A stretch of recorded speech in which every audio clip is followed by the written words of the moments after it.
દાન મહાલક્ષ્મીનું સ્વરૂપ છે. શ્રી રૂકમણીજી સર્વની માં છે.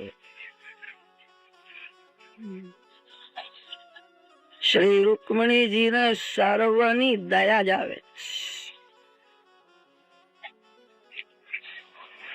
જીવનમાં રૂકમણીજીને કોઈ દિવસ પણ ક્રોધ આવ્યો નથી.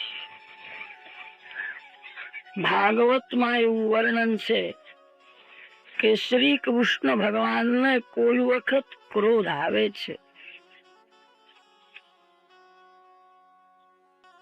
ભગવાન ક્રોધ કરે છે એવું લખ્યું છે. જીવનમાં રૂકમણીજીને કોઈ દિવસ ક્રોધ આવ્યો નથી.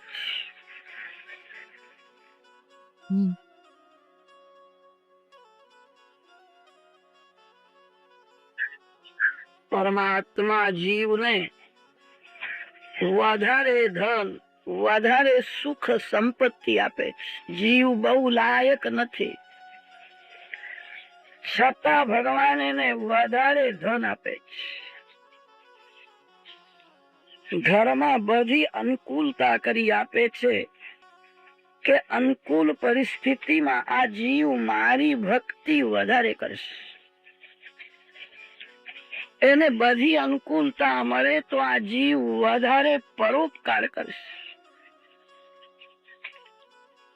વધારે ભક્તિ કરવા માટે, પરોપકાર કરવા માટે ભગવાન જીવને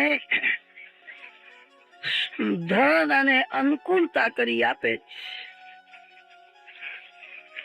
આ જીવ એવો દુષ્ટ છે, એને બધી અનુકૂળતા મળે તો એ વધારે ભક્તિ કરતો નથી, વધારે સુખ ભોગવે.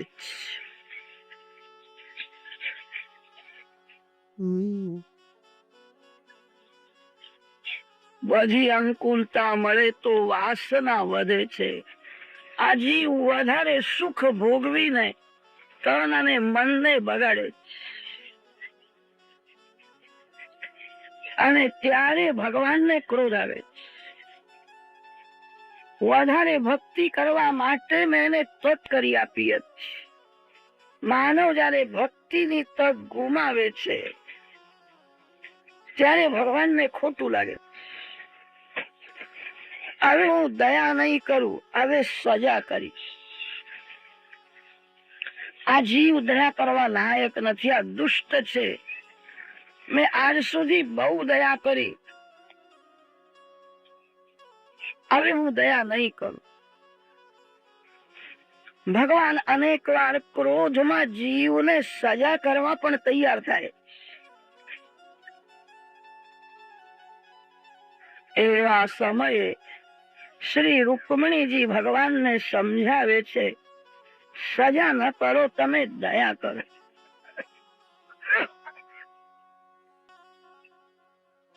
ભગવાન કહે છે આ જીવ દુષ્ટ છે, આ દયા કરવા લાયક નથી. ત્યારે રૂકમણીજી સમજાવે છે, જીવ દુષ્ટ છે પણ તમે તો દયાળુ છો ને, તમે દયા કેમ છોડો છો? તમે એને સજા કરશો, આ જીવ બહુ દુઃખી થશે. મને દયા આવે છે. ભગવાન અનેક વાર ક્રોધ પણ કરે છે, પણ શ્રી રૂકમણીજીને તો સર્વની દયા જ આવે. હવે સુધરશે, હવે ડાયો થશે. તમે સજા ન કરો, કૃપા કરો. શ્રી કૃષ્ણથી વિખૂટા પડેલા જીવોનો શ્રી કૃષ્ણ સાથે સંયોગ સિદ્ધ કરાવનાર શ્રી કૃષ્ણની કૃપા શક્તિ એ જ રૂકમણીજી.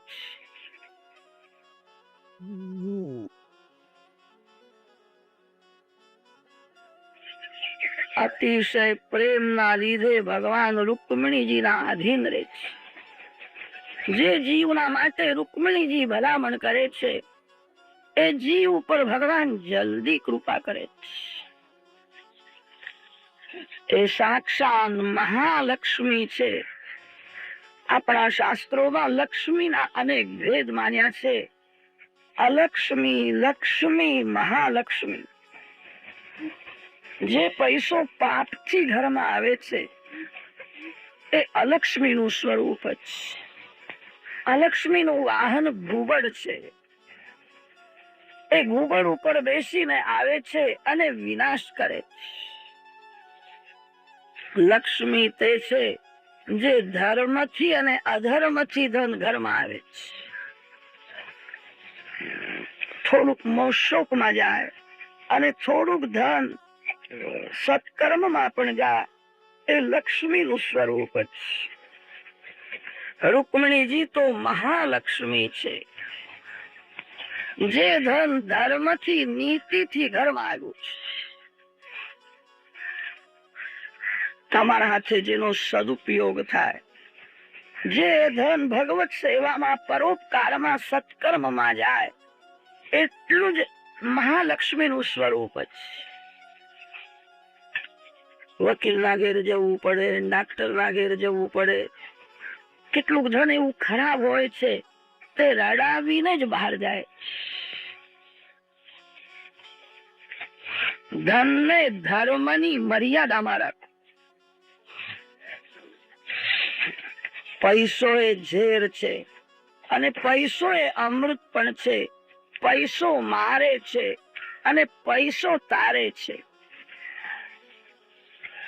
પૈસો એ પતન કરે છે અને પૈસો એ પરમાત્માના ચરણમાં પણ લઈ જાય. શ્રી રૂકમણીજી મહાલક્ષ્મી છે. લક્ષ્મીને માતા માનીને ઘરમાં રાખો. લક્ષ્મીના બાળક બનો. કોઈ જીવ લક્ષ્મીનો પતિ થઈ શકે નહીં. જીવ લક્ષ્મી પુત્ર છે.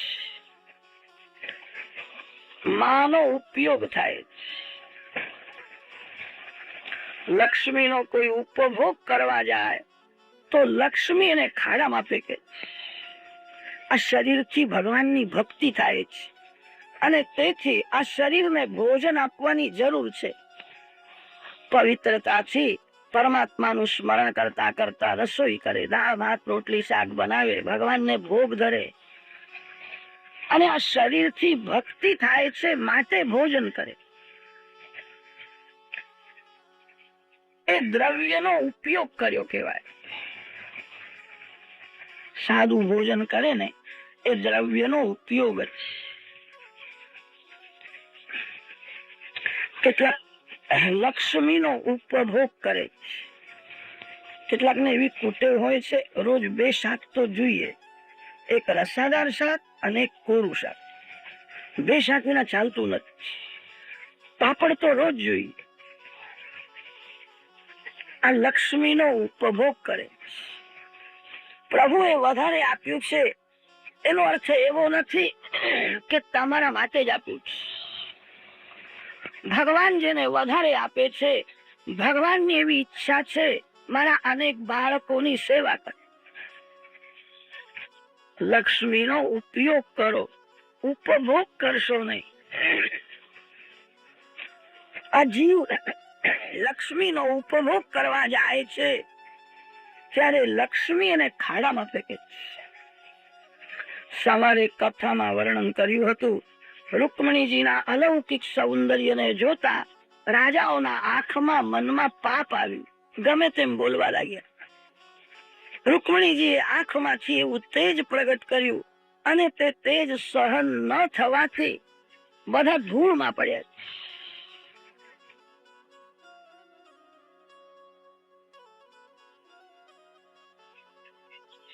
બાળક બનો, ધણી થવાની ઈચ્છા રાખશો નહીં. બાળક બહુ સુખી હોય છે, ધણીને ચિંતા થાય. બાળક થવામાં જ મજા છે. બાળકને બધું મળે છે, ધણીને કઈ બધું મળતું નથી. કલ્પના કરો કે કોઈ માને મંદિરમાં પ્રસાદી પેડો મળે. એમાં પ્રસાદી પેડો લઈને ઘેર આવી, ઘરમાં 3-4 વર્ષનો બાળક હતો. એ દોડતો દોડતો મા પાસે આવ્યો. મા એ પ્રસાદી પેડો બાળકને આપ્યો. બાળકે પેડો ખાઈ ગયો. માતા પિતાને સંતોષ થયો, બાળકના પેટમાં પ્રસાદ ગયો ને એટલે અમને જ મળે. પણ ઘરમાં બાળક ન હોય, પતિ અને પત્ની બે જ હોય, અને ઘરમાં પ્રસાદી પેરો આવે તો આખો પેરો ધણીને મળે છે? પ્રસાદી પેરો હોય તો અડધો તમે ખાઓ ને અડધો હું ખાઉં. બાળકને આખો પેડો મળે, ધણીને અડધો જ મળે. બાળક થવામાં જ મજા છે. કોઈ દિવસ પતિ થવાની ઈચ્છા રાખવી નહીં. પતિના માથે બહુ ચિંતા હોય, બાળકને કોઈ ચિંતા નથી. લક્ષ્મી માં છે, નારાયણ પિતા છે, આ જીવ બાળક છે.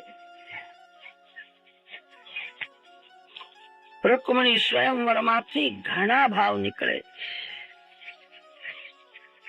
સવારે આપણને રૂકમણીજીના લગ્નની કથા સંભળાવી છે. સુખદેવજી મહારાજ વર્ણન કરે છે. રાજા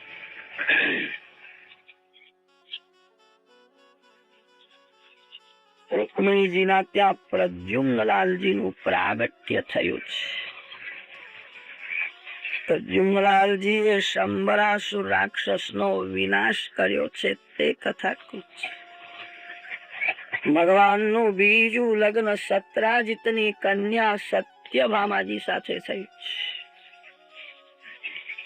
ત્રીજું લગ્ન સ્યમંતક મણિ શોધવા માટે ગયા હતા ત્યારે જાંબવાનની કન્યા જાંબવતીજી સાથે ત્રીજું લગ્ન થયું.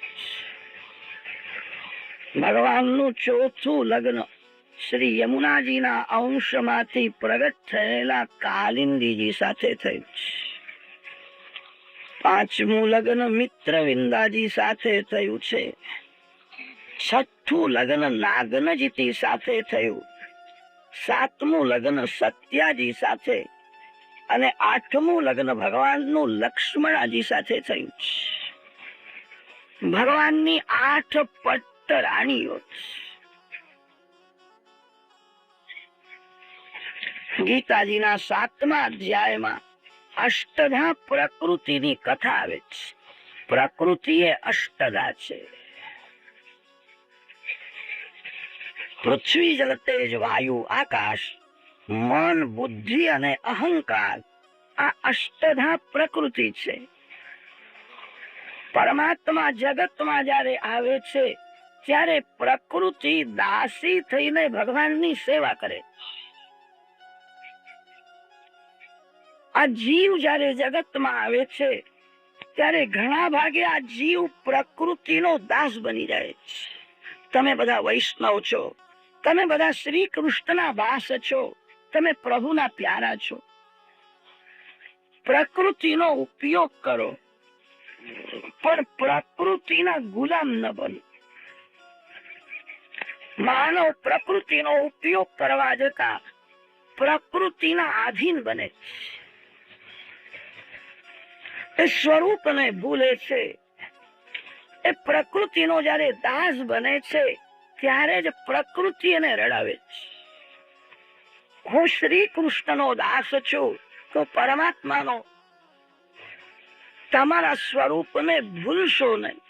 તમારા સ્વરૂપને બરાબર યાદ રાખીને પ્રકૃતિનો વિવેકથી ઉપયોગ કરો. પ્રકૃતિના આધીન ન બનો. આ જીવ જયારે પ્રકૃતિના આધીન બને છે ત્યારે જ પ્રકૃતિ એને રડાવે છે. પણ જીવ હું ઈશ્વરનો દાસ છું એ ધ્યાનમાં રાખીને પ્રકૃતિનો જયારે વિવેકથી ઉપયોગ કરે છે ત્યારે પ્રકૃતિ પણ જીવને ભક્તિમાં સાથ આપે છે. જે ભગવાનના માર્ગે ચાલે એને બધા સાથ આપે છે. જે ઊંધે માર્ગે ચાલે છે, જે ભગવાનને ભૂલે છે એને તો સગો ભાઈ પણ કદાચ સાથ નહીં આપે. જે સન્માર્ગે ચાલે છે, જે પ્રભુના માર્ગે ચાલે છે એને બધા સાથ આપે. પણ જે લક્ષ્ય ભૂલે છે, જેનો માર્ગ ખોટો છે, જે ખોટે માર્ગે ચાલે છે એને કદાચ ઘરના લોકો પણ બહુ સાથ નહીં આપે. પ્રભુના માર્ગમાં આગળ વધો. મારે ભગવાનના દર્શન કરવા છે, મારે પ્રભુના ચરણે પહોંચવું છે. પરમાત્માના માર્ગમાં જે ચાલે છે એને પ્રકૃતિ પણ સાથ આપે, એને પ્રકૃતિ ભક્તિમાં મદદ કરે. પ્રકૃતિના આધીન થશો, પ્રકૃતિ તમને રડાવશે. પ્રકૃતિ શબ્દનો અર્થ સ્વભાવ એવો થાય. જીવ સ્વભાવના આધીન થઈને કર્મ કરે છે, તેથી દુઃખી થાય. જીવને ખબર પડે છે મારો સ્વભાવ સારો નથી, હું બહુ ઉતાવળ્યો છું, હું ઉતાવળમાં ગમે તેવું બોલું છું. માનવને ખબર પડે છે હું અતિ કામી છું, મને ક્રોધ બહુ આવે છે, મારા મનમાં મત્સર બહુ છે. કોઈને બહુ ધન મળે, માન મળે, કોઈ બહુ સુખી થાય, એ મને સહન થતું નથી. માનવ સમજે છે પણ એ સ્વભાવને સુધારી શકતો નથી. સ્વભાવના આધીન થઈને જીવ કર્મ કરે.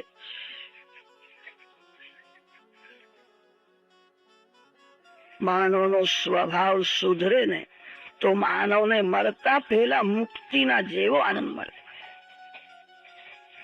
આ કથા સાંભળ્યા પછી તમારો થોડો પણ સ્વભાવ સુધરે તો આ કથા સફળ. કથા સાંભળ્યા પછી સ્વભાવ ન સુધરે તો માનજો કે મેં કથા સાંભળી નથી. આ મહારાજને બરાબર કથા કરતા જ આવડતી નથી. મહારાજ બરાબર કથા કરતા હોય અને તમે શાંતિથી બરાબર કથા સાંભળતા હોય, કથા સાંભળ્યા પછી નવો જન્મ થાય. કથા સાંભળ્યા પછી પાપ છોડવાની ઈચ્છા થવી જોઈએ. કથા સાંભળ્યા પછી પ્રભુમાં પ્રેમ જાગે. કથા સાંભળ્યા પછી સંસારના વિષયોમાં અરુચિ આવે. કથા સાંભળ્યા પછી સંસારનું સુખ તુચ્છ લાગે તો માનજો કે મેં કથા સાંભળી. કથા નવો જન્મ આપે છે, કથા દિવ્ય જીવન આપે છે. કથા સાંભળ્યા પછી સ્વભાવ સુધરવો જોઈએ. તમે બહુ દાન આપો ને તેથી સ્વભાવ સુધરશે નહીં. તમે યાત્રા કરો, સ્વભાવ નહીં સુધરે. તમે યજ્ઞ કરો, મંદિરમાં સેવા કરો, સારું છે, તેથી પુણ્ય વધે છે, સ્વભાવ સુધરતો નથી. તમે આજે કથા સાંભળો છો એનું થોડું મનન કરો. મેં શું સાંભળ્યું? કથા સાંભળ્યા પછી ભગવાનમાં આંખ સ્થિર કરી પ્રભુના નામનો ખૂબ જપ કરો, સ્વભાવ સુધરશે. સ્વભાવ સુધારવાનો બીજો કોઈ ઉપાય નથી. પુસ્તકો વાંચવાથી શબ્દ જ્ઞાન વધે છે, સ્વભાવ સુધરતો નથી. યજ્ઞ દાન યાત્રા કરવાથી પુણ્ય વધે છે, સ્વભાવ સુધરતો નથી.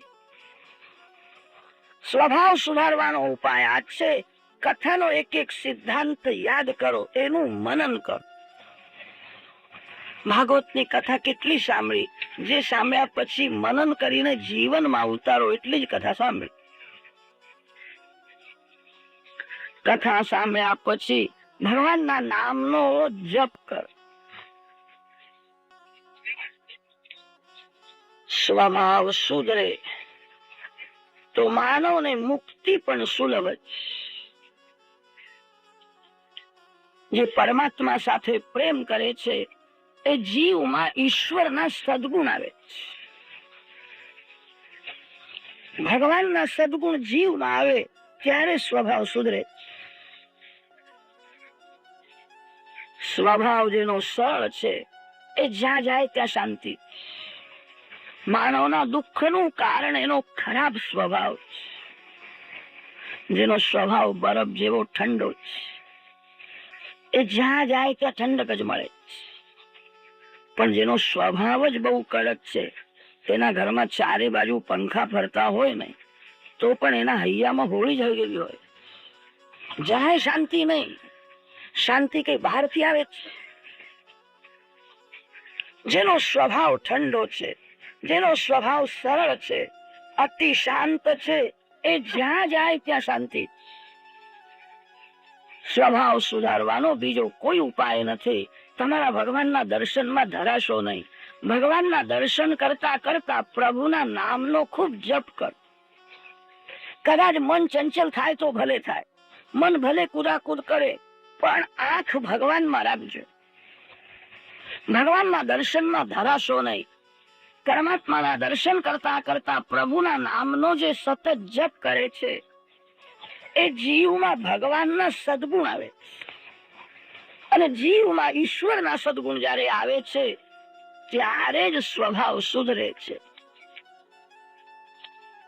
અષ્ટધા પ્રકૃતિ પરમાત્માની દાસી થઈને સેવા કરે છે.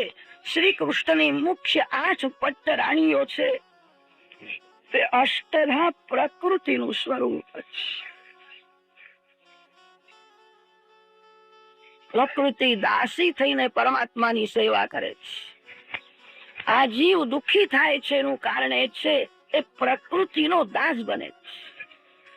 આ જીવ ઈશ્વરનો અંશ છે. આ જીવ પરમાત્માનો દાસ છે. નરને નારાયણના ચરણે જવું છે. જીવને શિવ થવાની ભાવના છે. એ પરમાત્માનો દાસ છે અને પ્રકૃતિના આધીન બને છે ત્યારે પ્રકૃતિ એને મારે છે. અષ્ટધા પ્રકૃતિ પરમાત્માની દાસી થઈને સેવા કરે છે. એક અધ્યાયમાં 16,000 રાણીઓ સાથે લગ્ન કરે છે તેની કથા છે.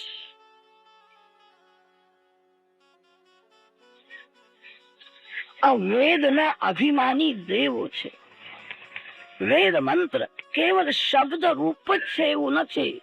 પ્રત્યેક વેદ મંત્રના અભિમાની એક દેવ છે, ઋષિ છે, છંદ છે. કેટલાક લોકો વેદ મંત્ર બોલે છે પણ એમને તમે પૂછો કે આ મંત્ર બોલ્યા, આ મંત્રના ઋષિ કોણ? કયા ઋષિ આ મંત્ર સિદ્ધ કર્યો છે? આ મંત્રના દેવ કોણ? આ મંત્રનો છંદ કયો? છંદ, ઋષિ અને દેવતા આ ત્રણનું જ્ઞાન ન હોય તો વેદ મંત્ર સફળ થતો નથી. પ્રત્યેક વેદ મંત્રના અભિમાની એક એક દેવ છે. આપણા શાસ્ત્રોમાં એવું વર્ણન છે વેદના મંત્રો 1,00,000 છે. 1,00,000 વેદ મંત્રોમાં 80,000 વેદ મંત્ર કર્મકાંડના છે.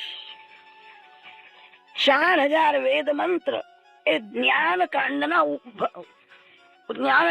મંત્રો 4,000 છે અને ભક્તિ ઉપાસના કાંડના મંત્રો 16,000 છે.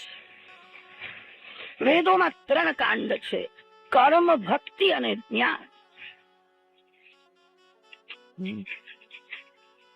આ 3માં કોઈ ગૌણ નથી, 3 મુખ્ય છે. કેટલાક ભક્તો એવું સમજે છે કે ધ્યાનની જરૂર નથી. કેટલાક જ્ઞાની પુરુષો એવું બોલે છે કે ભક્તિની બહુ જરૂર નથી. કર્મ, ભક્તિ અને જ્ઞાન આ 3માં કોઈ ગૌણ નથી, 3ની જરૂર છે. લાડુમાં મુખ્ય શું છે અને ગૌણ શું છે? 3 ભેગા કરો તો લાડુ થાય. લોટ જોઈએ, ઘી જોઈએ અને ખાંડ જોઈએ. કદાચ કોઈ એવું માનતો હશે કે ઘીની કિંમત વધારે છે, લોટની કિંમત બહુ ઓછી છે, લોટ ગૌણ છે. અરે લોટ ન હોય તો લાડુ થાય? ઘી અને ખાંડના ગોળા ખવાય નહીં. લોટ, ઘી અને ખાંડ 3 ભેગા કરો તો લાડુ થાય. આ 3માં કોઈ ગૌણ નથી, 3 મુખ્ય છે. બ્રહ્મ રસમય છે. રસમય પરમાત્માના દર્શન કરવા છે.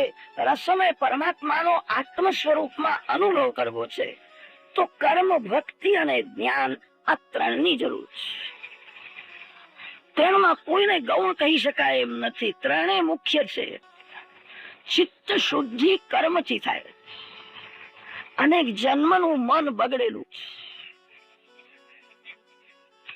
વાસણ ઉપર જેમ કાટ ચડે તેમ અનેક જન્મનો મન ઉપર વાસનાનો કાટ ચડ્યો છે. જગત બગડ્યું નથી, મન બહુ બગડ્યું છે. એ મનને કોઈ પણ સારા કામમાં સર્વકાળ પરોવી રાખો. મનને નવરાશ આપશો નહીં. જ્યારે નવરાશ મળે છે ત્યારે જ મન પાપ કરે. તમારા મનને કોઈ પણ સારા કામમાં પરોવી રાખ. કર્મની બહુ જરૂર છે. સત્કર્મથી મન શુદ્ધ થાય. વાસણને અનેક વાર ઘસશો તો એ સ્વચ્છ થશે. જે વાસણ ઉપર કાચ ચડ્યો છે 2 વાર 4 વાર ઘસો તોય સ્વચ્છ થતું નથી. અનેક જન્મનું આ મન બગડેલું છે.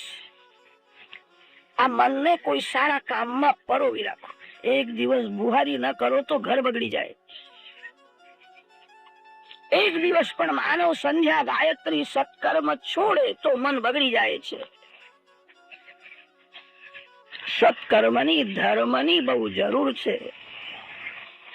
ધર્મ ગૌણ નથી, ભક્તિ ગૌણ નથી, જ્ઞાન ગૌણ નથી. ધર્મ, ભક્તિ અને જ્ઞાન આ ત્રણેય મુખ્ય છે. મનને શુદ્ધ કરવા માટે સત્કર્મ છે. મનને તે શુદ્ધ કર્યા પછી મનને એકાગ્ર કરવા માટે ભક્તિ છે. ભક્તિ કરવાની એટલે શું કરવા? કેટલાક લોકો તો એવું સમજે છે કે ભક્તિ માર્ગ તો બહુ સહેલો છે. ભક્તિ કરવાની એટલે ભગવાનને ફૂલની માળા પહેરાવવાની અને પછી ભગવાનને ભોગ ધરવાનો અને આરતી ઉતારીને પછી ખૂબ પ્રસાદ ખાવાનો. ભોગ ધરે, આરતી ઉતારે, પ્રસાદ ખાય એટલે ભક્તિ પૂરી થઈ ગઈ. ભોગ ધરે, આરતી ઉતારે એ ભક્તિનો એક અંગ છે, એની જરૂર છે. પણ તેથી કઈ ભક્તિ પરિપૂર્ણ થતી નથી. ભક્તિનો અર્થ એ છે ભગવાનના નામમાં અને ભગવાનના સ્વરૂપમાં મનને સ્થિર કરવા માટે ભક્તિ. મન ભગવાનના નામમાં રહે. કદાચ નામમાંથી હતી જાણે તો મન ભગવાનના સ્વરૂપમાં રહે. મનને શુદ્ધ કરવા માટે સત્કર્મ છે. મનને એકાગ્ર કરવા માટે ભક્તિ છે. ભક્તિનો અર્થ એ છે મનને ભગવાનના મંત્રમાં રાખો, મૂર્તિમાં રાખો.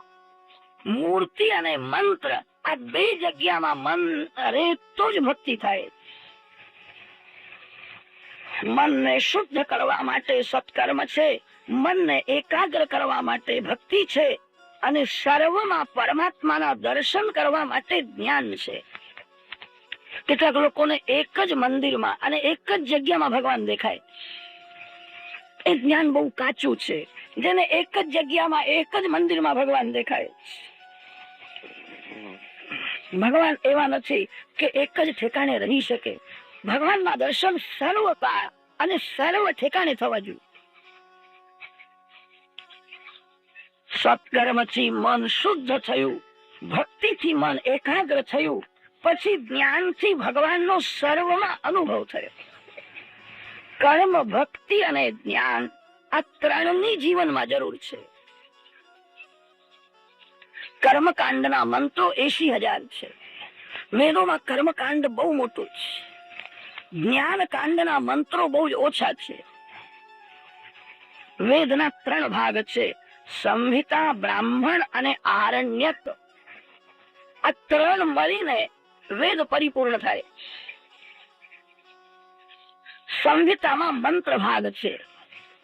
એ મંત્રોનો યજ્ઞમાં કેવી રીતે ઉપયોગ કરવો એ બ્રાહ્મણ ગ્રંથમાં બતાવ્યું છે. વેદની સમાપ્તિ આરણ્યકમાં ઉપનિષદમાં થાય. વેદાંતને જ ઉપનિષદ કે છે. વેદોનો જે અંત થાય છે, સમાપ્તિ થાય, આરણ્યકમાં ઉપનિષદ આવે. તૈત્રીય આરણ્યક, બૃહદ આરણ્યક, વેદોમાં આરણ્યક આવે છે. અરણ્યમાં રહીને કંદમૂળ ફળ ખાઈને બહુ સાદું અને સાત્વિક જીવન ગાળનાર ઋષિઓ જે ગ્રંથોનું શ્રવણ મનન કરે છે એને આરણ્યક કહે છે. આરણ્યકમાં જ ઉપનિષદ આવે છે. ઉપનિષદ એ જ્ઞાનકાંડ. જ્ઞાનકાંડના મંત્રો બહુ થોડા છે. જ્ઞાનકાંડનો અધિકાર સર્વને આપ્યો નથી. બંગલામાં વિલાસી જીવન ગાળે અને ઉપનિષદ વાંચે એ યોગ્ય નથી. વૈરાગ્ય પાત્રમાં જ જ્ઞાન ટકે. જ્ઞાન એ પારો છે. શબ્દ બહુ કઠણ છે. જ્ઞાન કાંડના મંત્રો 4,000 જેમાં આત્મ સ્વરૂપનું, બ્રહ્મ સ્વરૂપનું વર્ણન કરવામાં આવ્યું છે. ભક્તિ કાંડના મંત્રો 16,000. વેદના 1,00,000 મંત્રો છે. 80,000 વેદના મંત્રો કર્મકાંડના, 4,000 વેદના મંત્રો જ્ઞાન કાંડના અને 16,000 વેદના મંત્રો ભક્તિ કાંડના. પ્રત્યેક વેદ મંત્રનો અભિમાની એક દેવ છે.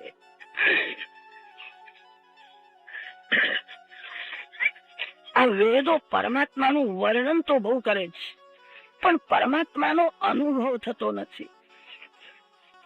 ભોજનની કોઈ બહુ વાતો કરે તેથી તૃપ્તિ થાય છે. ભોજન કરે તો તૃપ્તિ થાય.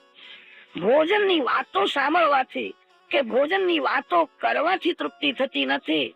વેદો પરમાત્માનું વર્ણન તો કરે છે, પણ વેદોને પ્રભુનો અનુભવ થતો નથી. ભગવાનના દર્શન કરવા એ થોડું સહેલું છે, પણ પરમાત્માનો અનુભવ કરવો એ બહુ કઠણ છે. ભગવાનના દર્શન કરે ને તો થોડો લાભ થાય. મંદિરમાં જઈને ભગવાનના દર્શન કરે, વંદન કરે. કોઈ રાજમહેલમાં રાજા બેઠો છે એ જોવાથી તમને પૈસો મળતો નથી. રાજાને રાજમહેલમાં જોવાથી તમને શું લાભ થાય?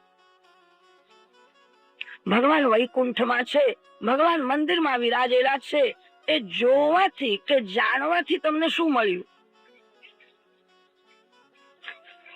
રાજમહેલમાં રાજાને જોવાથી એક પૈસો મળતો નથી. રાજા સાથે પ્રેમ થવો જોઈએ. રાજા સાથે કઈક પ્રીતિ થાય તો રાજા કઈક આપશે. રાજાને જોવાથી કઈ લાભ નથી. મંદિરમાં ભગવાન વિરાજેલા છે તે જોવાથી બહુ લાભ નથી. પરમાત્મા સાથે પ્રેમ કરો. કોઈએ કહ્યું કે આ ધરતીમાં સોનું છે, એ જાણવાથી તમને શું મળ્યું? ખાડો ખોદ્યો, ધરતીમાં ધન દેખાયું, પણ હાથમાં આવ્યું નહીં. ધરતીમાં સોનું દેખાયું, સરકારને ખબર પડી અને સરકારના લોકો આવ્યા અને એ સોનું લઈ ગયા. તમે જાણતા હતા, ખાડો ખોદવાની મહેનત પણ કરી હતી. ધરતીમાં સોનું દેખાયું તેથી લાભ નથી, હાથમાં આવે તો લાભ.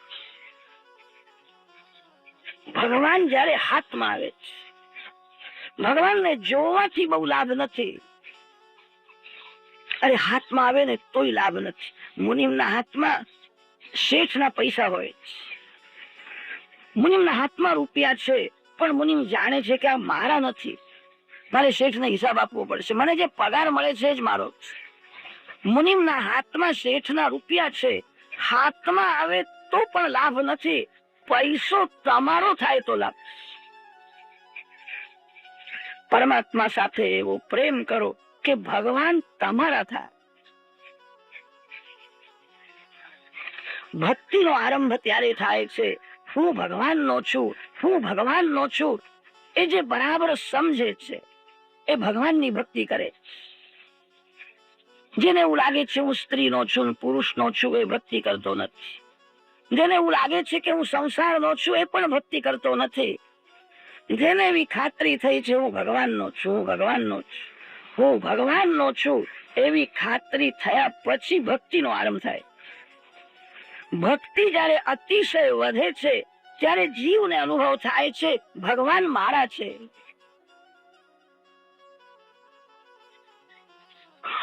પૈસો તમારો થાય તો લાભ છે.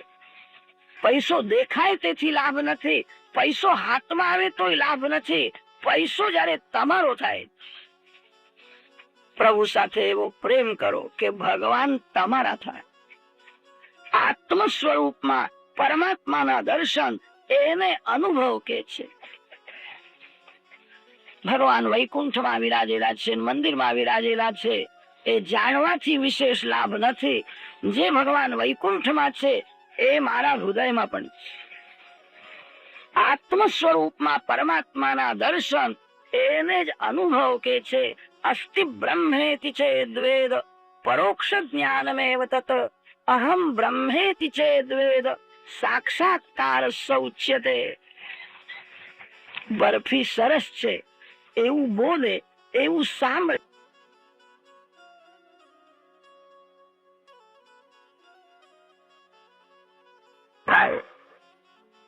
અને અપરોક્ષ જ્ઞાન છે. વેદના આદિમાની દેવો બ્રહ્મનું વર્ણન કરતા, પરમાત્માનું વર્ણન કરતા થાકી ગયા, પણ પ્રભુનો અનુભવ થયો નહીં. તે વેદના આદિમાની દેવો 16,000 રાજકન્યાઓના સ્વરૂપે પ્રગટ થયો.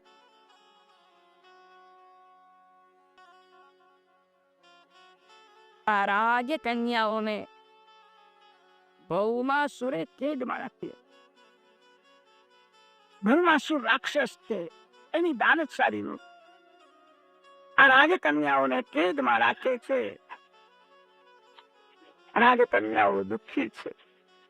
ભગવાનને ખબર પડી, શ્રી કૃષ્ણ ભૌમાસુર સાથે યુદ્ધ કરવા ગયા અને યુદ્ધમાં તો ભૌમાસુરને માર્યો છે. રાજકન્યાઓને કારાગૃહમાંથી છુડાવી. ભૌમાસુર શબ્દનો થોડો વિચાર કરો. આ શરીરને જ ભૌમ કહે. આ શરીર માટીમાંથી ઉત્પન્ન થયું છે અને એક દિવસ આ શરીર માટી થવાનું છે.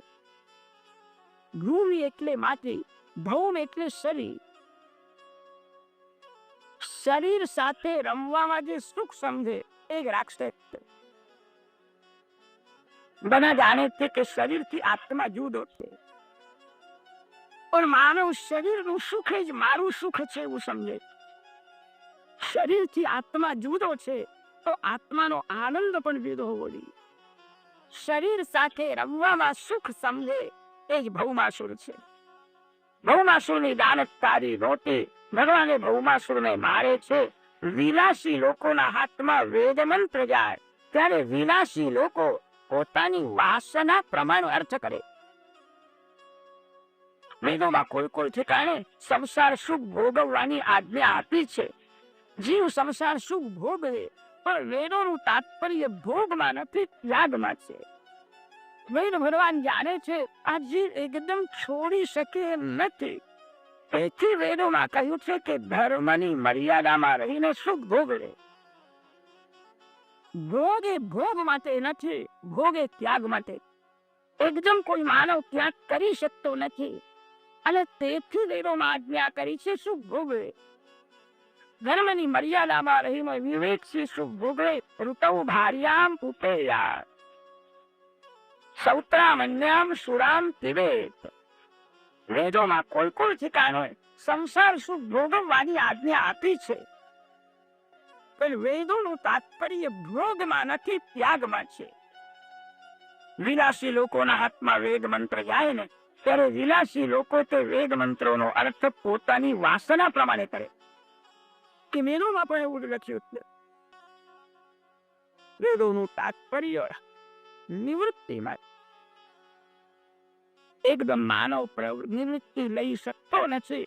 એને આજ્ઞા કરી છે પાપની બીક રાખીને પ્રવૃત્તિ કરો. પરમાત્માના કરણે જવું છે એ ધ્યાનમાં રાખીને પ્રવૃત્તિ કરો. પ્રવૃત્તિ નિવૃત્તિ માટે. પ્રવૃત્તિ એ પ્રવૃત્તિ માટે નથી. વેદો નિવૃત્તિ પર છે. વેદોમાં ત્યાગનો જ મહિમા વર્ણન કર્યો છે, છતાં વેદ લૌકિક સુખ ભોગવવાની આજ્ઞા આપે છે. પણ વેદોનું તાત્પર્ય ભોગમાં નથી, ત્યાગમાં છે. વેદોનું તાત્પર્ય પ્રવૃત્તિમાં નથી, નિવૃત્તિમાં છે. વિલાસી લોકો વેદ મંત્રોનો અર્થ પોતાની ઈચ્છા પ્રમાણે કરે. એક ભાઈ અમને મળ્યા હતા તો કહેતા હતા કે મારે તને ભલે ના પાડો, પણ ગીતાજીમાં ભગવાન શ્રી કૃષ્ણ બોલ્યા છે ખાઓ પીઓ અને મજા કરો. પછી કોને જોયું આજે ખૂબ મજા કરો, કે મજા કરવાનો સિદ્ધિ મળે. હું ગીતાજીનો પાઠ કરું છું પણ મને આવો શિલે કોઈ જગ્યાએ મળ્યો ને કે મારા તમે કશું જાણતા નથી. હું તમને બતાવું. ગીતાજીમાં ભગવાન શ્રી કૃષ્ણ બોલે છે સિદ્ધિર ભવતિ કર મજા. હજુ તું મજા કર કે પછી તને સિદ્ધિ મળશે. વિલાતી લોકો વાતના પ્રમાણે અર્થ કરે. એક ભાઈએ તમને ત્યાં સુધી કહ્યું કે મહારાજ તમે બોલે ના પાડો, પણ ગીતાજીમાં ભગવાન એવું બોલ્યા છે ચાહે મારું સ્વરૂપ. મત્ત સ્મૃતિ સર્વસ્ય ચાહમ હૃદય સન્નિવિષ્ટઃ. ચાહે હું છું, ચાહે મારું સ્વરૂપ છે, અને છા જયારે પેટમાં જાય છે ત્યારે બુદ્ધિ કે લેતે અને ન મળે તો પછી કામે જાય. ભગવાનનું સ્વરૂપ. વિનાશીના હાથમાં વેદ મંત્રો જાય, વાસના પ્રમાણે અર્થ ગમે કરો અર્થ કરો. વેદોનું તાત્પર્ય ભોગમાં નથી. ધીરે ધીરે માનવ સંયમ વધારે, ભોગનો ત્યાગ કરે. માનવનું જીવન ભગવાનના માટે છે, માનવનું જીવન ભોગ માટે નથી. ભૌમાસુરે આ રાજકન્યાઓને કેદમાં રાખી. ભગવાન તે ભૌમાસુરને મારે છે અને આ રાજકન્યાઓને કારાગૃહમાંથી છુડાવે છે. આ ભૌમાસુરના કેદમાં રહેલી રાજકન્યાઓ સાથે જગતનો કોઈ પણ પુરુષ લગ્ન કરવા તૈયાર થયો ન. બધા જ એમનો તિરસ્કાર કરે. ભૌમાસુરના કેદમાં રહી. નિરાધારનો આધાર ભગવાન છો. કોઈ દિવસ એવું માનશે નહીં કે મારું કોઈ નથી. માનવ જયારે બહુ દુઃખી થાય છે અને ત્યારે એવું બોલે છે, મારું કોઈ નથી, કોઈનો મને સાથે જ નથી, મારું કોઈ નથી, એવું જયારે બોલે છે ત્યારે ભગવાનને બહુ ખોટું લાગે. ભગવાન સર્વના. તમે ભગવાનને જુઓ કે ન જુઓ, ભગવાન તમને 24 કલાક જુઓ. ભગવાન કે છે જીવ મારો છે. તમે ભગવાનના દર્શન મંદિરમાં જઈને 2 વાર કે 4 વાર કરતા, ભગવાન દેખે તું 4 વાર દર્શન કરી છે, તને અક્કલ નથી. 24 કલાક તારા દર્શન હું કરું? પરમાત્મા સર્વતા અને સર્વને જુએ. ઈશ્વર સર્વના છે. કોઈ દિવસ એવું માનશો નહીં કે મારું કોઈ નથી. ભગવાન તમારા, તમે ભગવાનને જોતા નથી, પણ ભગવાન તમને પ્રેમથી જોઈ રહ્યા. આ રાજકન્યાઓ બહુ દુઃખી થઈ. પ્રભુ એમનો સ્વીકાર કરો. ભગવાન વિચાર કરે છે આ રાજકન્યાઓ જીવન કેવી રીતે પૂરું કરશે. બધા જ એમનો તિરસ્કાર કરે છે, કોઈ એમને સ્વીકાર કરી. અને પ્રભુએ વિચાર કર્યો કે 100,000 રાજકન્યાઓ સાથે હું લગ્ન કરું ને તો સંભવ છે કેટલાક લોકો મારી નિંદા કરે. રામાવતારમાં રામચંદ્રજીને એવી ઈચ્છા થઈ કે અયોધ્યાની પ્રજા મારા માટે શું બોલો તે મારે જાણવું છે. તે રામજીને ખબર પડી કે લોકો સીતાજીના માટે બહુ ખરાબ બોલે છે, નિંદા કરે. તે રાવણના ઘરમાં રહ્યા કરે, બધા શંકા કરે. શ્રી સીતામાનું સ્મરણ કરીએ તો આપણે પવિત્ર થઈએ. ગમે તેવું બકે છે. લોકો મારા માટે શું બોલે છે એ સાંભળવાની રામને ઈચ્છા થઈ. પણ રામજી દુઃખી થયા અને સીતાજી પણ દુઃખી થયા. તમારા મનને શાંત રાખવું હોય, લોકો શું સાંભળે બોલે છે તે સાંભળશો જ નહીં. લોકો તમારા માટે સારું બોલે ને તો લાભ નથી, અને કદાચ લોકો તમારા માટે ખરાબ બોલે તો નુકસાન નથી. જેને જે બોલવું હોય તે બોલવા. લોકો શું બોલે છે તો મારે સાંભળવું જ નથી. તમારા માટે લોકો સારું બોલે એ તમે સાંભળશો, અભિમાન વધી જશે. વખાણ સાંભળવા નહીં. જ્યાં તમારા વખાણ થાય ત્યાં બેસશો નહીં. લોકો સારું બોલે છે તે સાંભળે તો અભિમાન વધ્યો છે, અને લોકો ખરાબ બોલે છે તે સાંભળે તો વેર થાય. જગત સાથે મારો સંબંધ કાચો છે. મારો સંબંધ ભગવાન સાથે પાછો. મારા ભગવાન મારા માટે શું બોલે, લોકો શું બોલે છે તે સાંભળવાની ઈચ્છા રાખવી નહીં. લોકો શું બોલે છે તે સાંભળશો, દુઃખી થશે. મારા ભગવાન મારા માટે શું બોલે. બાપ બેટાનો તે 12 ગામ જવું. તે બાપ ઘોડા ઉપર બેઠો અને છોકરો ચાલતો. એ લોકોએ જોયું કે બાપ ઘોડા ઉપર બેઠો છોકરો ચાલે. કેટલા લોકો એવા હોય છે પારકી પંચાતો કર્યા વિના ખાધેલું પત્તું જ નહીં. કે બાપ ઘોડા ઉપર બેઠો હતો એમ છોકરો ચાલે છે, એ કેટલાકને ગમ્યું નહીં. એ બોલવા લાગ્યા આ બાપ છે કે વેરી છે. છોકરો અત્યારે તડકામાં ચાલે છે, થાકી ગયો, પણ બાપ એવું કહેતો નથી કે તું ઘોડા ઉપર બે. આ બાપ છે કે વેરી. લોકો કેટલાક આવું બોલે છે તે બાપે સાંભળ્યું કે મારા માટે લોકો ખરાબ બોલે છે. પછી બાપ ઉતરી ગયો અને છોકરાને કહ્યું તું હવે ઘોડા ઉપર. કે છોકરો ઘોડા ઉપર બેઠો છે. થોડા આગળ ગયા કે ભાગોળે લોકો બેઠા હતા અને તે જોઈને બોલવા લાગ્યા કલયુગનો જમાનો કેવો આવ્યો છે કે બુદ્ધો બચારો તડકામાં ચાલે છે, આ એ છોકરો આ ઘોડા ઉપરથી બેઠો. એને અક્કલ નથી. એ છોકરાએ સામે મારી નિંદા કરે, મારા માટે આવું બોલે. તે બાપે કહ્યું કે હું બેઠો હતો ત્યારે મારા માટે પણ ખરાબ બોલતા. તો બાપ બેટાએ વિચાર કર્યો, ઘોડો પગલો છે, આપણો ઘોડો છે, આપણે બંને ઘોડા ઉપર બેસીએ પછી તો લોકો કઈ બોલશે નહીં. તે બાપ બેટા બંને ઘોડા ઉપર બેઠા.